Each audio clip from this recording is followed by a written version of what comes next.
আসসালামু আলাইকুম রহমতুল্লাহ। ভাই বোনেরা, আপনারা সবাই জানেন গতকাল আকাশে দেখা গিয়েছিল এক বিরল দৃশ্য, সুপার ব্লাড মুন, অর্থাৎ চন্দ্রগ্রহণ।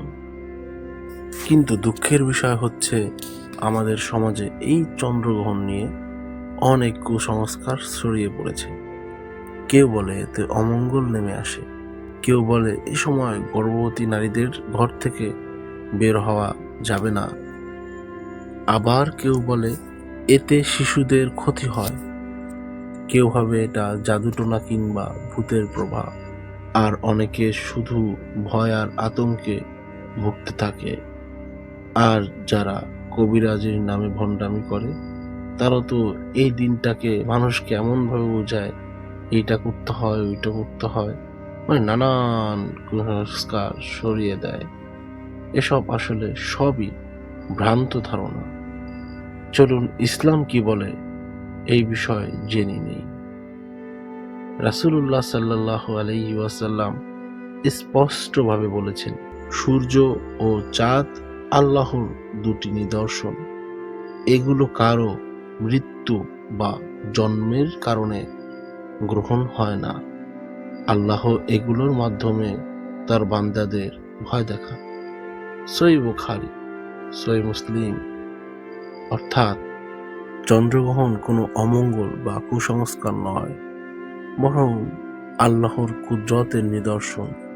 এ সময় রাসূল সাল্লাল্লাহু আলাইহি ওয়াসাল্লাম বলেছেন, যখন তোমরা সূর্য বা চন্দ্রগ্রহণ দেখবে তখন নামাজ পড়বে ও দোয়া করবে যতক্ষণ না তা শেষ হয়। সহিহ বুখারী।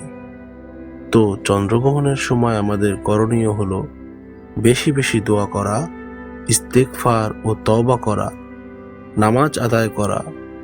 খুসুফ নামাজ একাকী পড়া যায়। খুসুফ মানেই চন্দ্রগ্রহণ, এটা আরবি ভাষায় খুসুফ বলে। এবং সদকা খয়রাত করা। তাহলে স্পষ্ট হলো চন্দ্রগ্রহণে কারো ক্ষতি হয় না।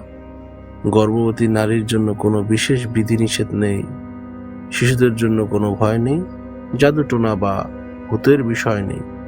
এসব মানুষের বানানো কাহিনী, ইসলামের সাথে এর কোনোই সম্পর্ক নেই।